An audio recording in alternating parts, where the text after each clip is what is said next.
After my visit to Central America, I had no doubt the manatees there were in good hands. But sadly, some wildlife adventures don't end so happily. Take a look. In northeast Peru, 200 miles up the Amazon River, Sue and I found an Eden of exotic wildlife. Our guide Victor promised even more surprises lay ahead. But even Victor was unprepared for what we found. What is it? It's a dead pink dolphin, I think. Oh no!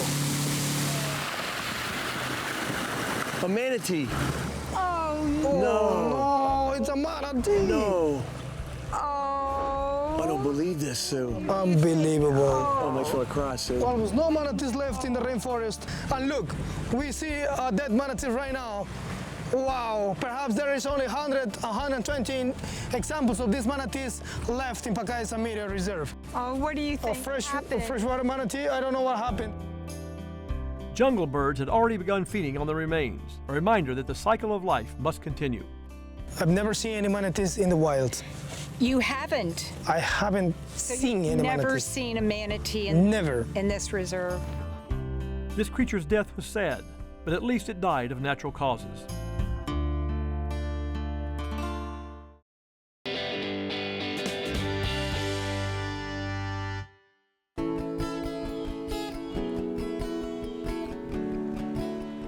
I'm Jack Hanna, and welcome back to Wild Countdown.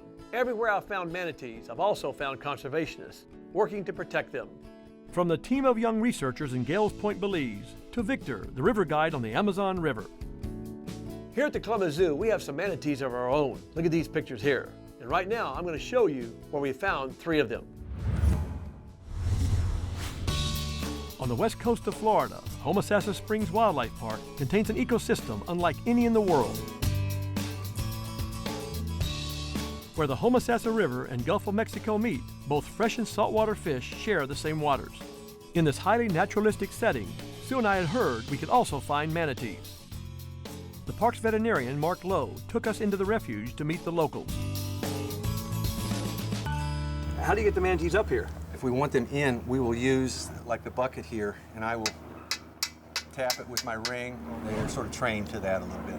So they can hear noise above the water. It doesn't have to be underneath the water. Yes. Here comes one right here. This is Betsy. Manatees have an unusual adaptation for gathering food. Inside their lips, I could feel specialized whiskers called vibrisses. They felt like little brooms, sweeping the sweet potatoes into the animal's mouth. Oh, you know what? You can see the flaps on their nostrils right here. They're closed. When they come up out of the water, they'll raise their head up above the water line, breathe out, breathe in, close their nostril, and go back down. Here's one back here, Sue. Come here, look at this one. Oh. Here's one right here. Gotta feed this one. Okay. Oh, he's up. Oh, Sue, look.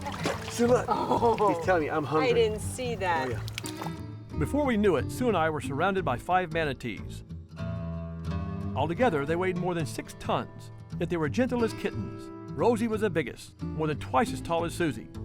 Oh, Sue, look behind you. Oh, Wow, look at the size of this thing. This is the big one. Sue, look at the size. It's like a bigger than an automobile. Oh, no wonder she doesn't want to leave. She wants more food. Look at the size. Here, stretch your body out real quick. Lay it flat, hurry. Now look at this. And her head. Her head's right here. Right down You still got, look at that. You still got another you left. Now watch this. See, slide you down like this. In there. Look at this. Two there. of me. 2 of you. Rosie's about 13 feet. I'm 5'6", so that's Okay, about Sue? right. That was something. That was great.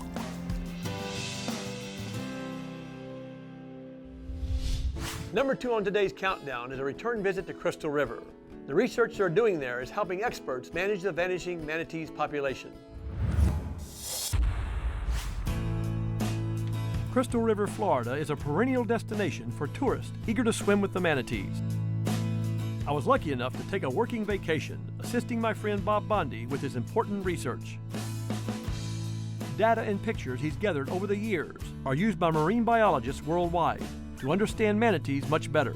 So what we've learned at places like Crystal River, we've been able to apply to other populations in the state, the southeastern United States, and the world for that matter. But basically, what it's done is it's given us an opportunity to learn about individuals that we first sighted back in the 60s.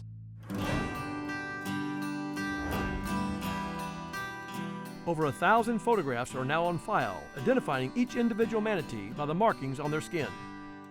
We know which calves were born to which mothers, and again, which grandmothers are out there.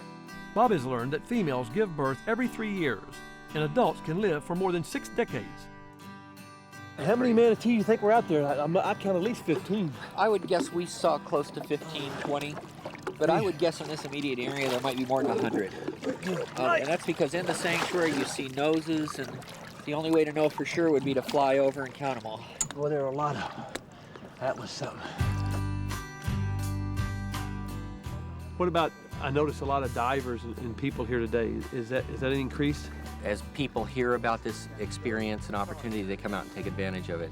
Do you find that having people have this experience passes the word along that they're worth saving? Oh, I think so. I think everybody that gets in the water and swims and interacts with a manatee comes out of the water a better person for it. They just have a better appreciation for the environment, for their habitat, for everything. And that's one of the benefits that the manatee has done. It's been kind of our sentinel. It's told us that it lives in a marine environment. We have to take precious care of that environment. If we don't and we destroy it and we destroy the habitat for the animals, we're going to affect them in the long run. Coming up, an up-close encounter with a rare siren of the sea, plus the blooper of the week. Next on Wild Countdown. Just like my life is devoted to the animal world, Nationwide Insurance is devoted to their customers, protecting what's important at every stage of their lives. That's why Nationwide and I have been partners for over 30 years. Learn more about Nationwide Insurance at nationwide.com. I'm Jack Hanna, and welcome back to Wild Countdown. So far, we've seen some amazing sights on my search for the magnificent, massive manatees. Number 7, Crystal River, where I met my first manatee in the wild.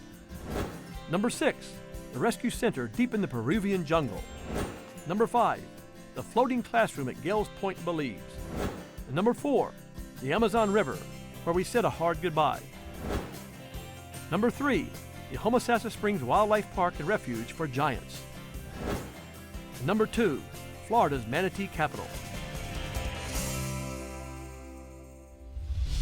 For today's final aquatic adventure, I want you to meet a close relative of the manatee called a dugong. They range throughout the Indian and Pacific Oceans, but my wife and I met them in Singapore. More accurately, just south of Singapore on the island of Sentosa. That's where Susie and I dove into Underwater World, an aquarium that houses over 2,500 creatures. Oh, look at that. What are those things?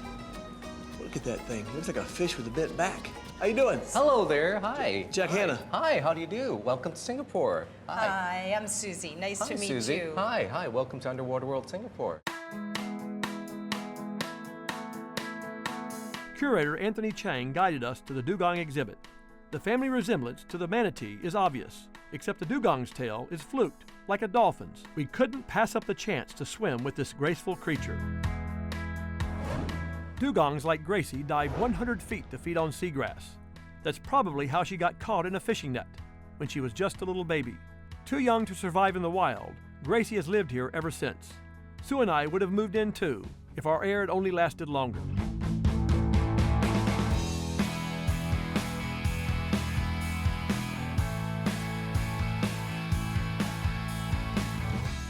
Much too soon, we had to surface and say goodbye.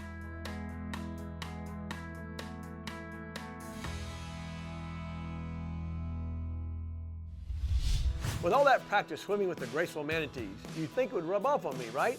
Wilbur, I swim with you all the time. I'm a good swimmer.